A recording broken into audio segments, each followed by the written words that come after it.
Parmi les symptômes suivants, lesquels se rapportent à un trouble de la personnalité histrionique? Alors, les troubles de la personnalité histrionique comprennent une impulsivité, les bénéfices secondaires, très typiques, souvent même dit à tout va dans les services hospitaliers, mais de façon un peu exagérée, tout n'est pas un bénéfice secondaire pour tout le monde, et l'érotisation des rapports sociaux. Il n'y a pas d'hypersexualité, au contraire, la sexualité est plutôt peu investie chez l'histrionique, même si ça semble un peu opposé aux rapports érotisés. Il y a bien entendu le théâtralisme qui est typique de la personnalité histrionique et l'expression émotionnelle exagérée. La consommation d'alcool, ça peut être une consommation, mais ce n'est pas un trait de personnalité d'aucune personnalité d'ailleurs. C'est souvent associé à certaines personnalités comme la personnalité paranoïaque, mais ce n'est pas un trait de personnalité. Comment peut évoluer un épisode dépressif majeur? Donc épisode dépressif majeur, épisode dépressif caractérisé, c'est la même chose. Il faut connaître les anciennes et nouvelles nomenclatures. Tout est possible, c'est-à-dire on peut en guérir et ne jamais avoir un nouvel épisode dépressif. Il peut y avoir des récurrences, il peut y avoir aussi des rechutes, il peut y avoir une chronicité, c'est-à-dire un épisode dépressif qui évolue sur une longue période sans interruption, sans intervalle libre. Des addictions, bien entendu, parfois ça peut être des addictions à des médicaments anxiolytiques, très souvent, ou à l'alcool, qui a un fort pouvoir anxiolytique. Je vous rappelle que le syndrome dépressif est souvent un syndrome anxio-dépressif. Et le retentissement sur la qualité de vie, bien sûr, il peut y avoir un retentissement sur la qualité de vie si on fait un syndrome dépressif tous les 6 mois. De quoi se compose l'automatisme mental? L'automatisme mental, ce sont des hallucinations intrapsychiques comme un écho de la pensée et un commentaire des actes.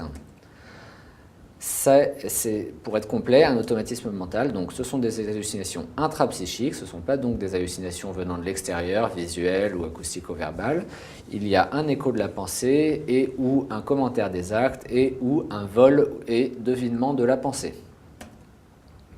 De quoi se compose le syndrome d'influence?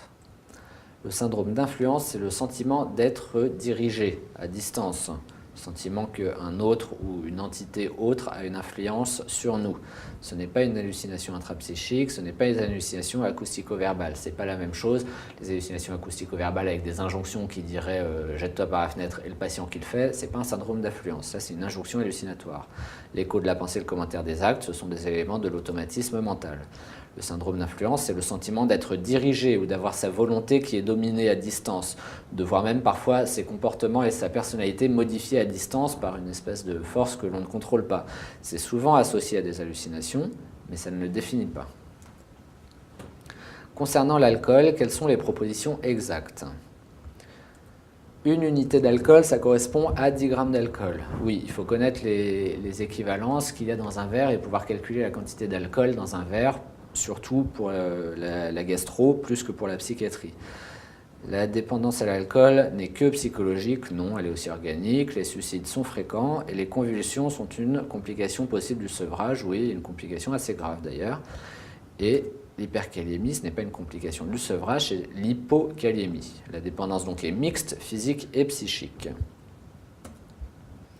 Concernant l'anorexie mentale essentielle, quelles sont les propositions exactes? Essentielles qui s'opposent à secondaires.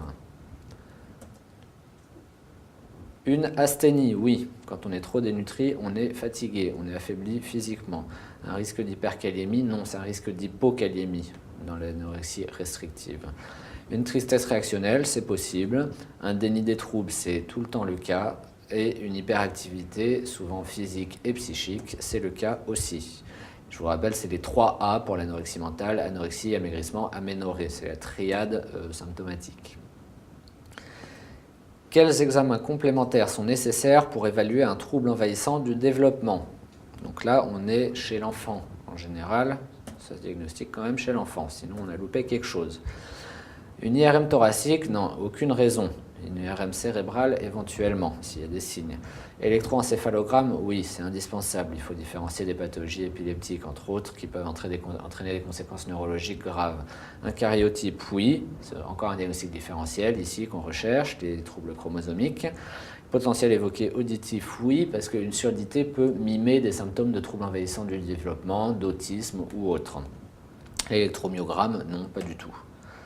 Donc on élimine une cause organique, on recherche des comorbidités, et donc on peut éventuellement faire une IRM cérébrale s'il y a des signes qui nous évoquent une pathologie neuro. Quelles sont les propositions exactes concernant les addictions comportementales? Elles peuvent tout concerner, les achats, le sexe, l'exercice physique, le bronzage, Internet. Tout ceci, ça rentre dans les addictions comportementales. Il n'y a pas de limite sémiologique propre aux addictions comportementales, ça dépend un peu de l'imagination de chacun. Il y a beaucoup de comportements dans la nature qui sont tous, qui peuvent la plupart du temps être une source passionnelle, c'est pas pour ça que c'est une addiction. C'est pas la même chose d'aimer construire des tours Eiffel avec des allumettes et de ne pas pouvoir s'empêcher de le faire toute la journée, toute la vie, au point d'avoir des conséquences graves sur son fonctionnement. Parmi les propositions, lesquelles sont des troubles anxieux? Encore une fois, tout ceci rentre dans la catégorie des troubles anxieux. Les troubles anxieux, c'est une très grande catégorie au sein de laquelle il y a des sous-catégories et des diagnostics. Le trouble panique, le trouble phobique, le trouble anxiété sociale, le trouble obsessionnel compulsif et l'état de stress post-traumatique sont tous des troubles anxieux. Quelles sont les propositions exactes concernant un trouble anxieux généralisé? Donc, par quoi se définit-il? Fatigabilité, tension musculaire, oui. Agitation, c'est possible. Quand on est anxieux, on peut être un petit peu agité et ça peut entraîner des répercussions cognitives, éventuellement des difficultés à se concentrer, à mémoriser. Symptômes cliniques pendant au moins 3 mois? Non, c'est pendant au moins 6 mois. Il existe souvent des troubles du sommeil et donc les altérations cognitives, comme on vient de le voir.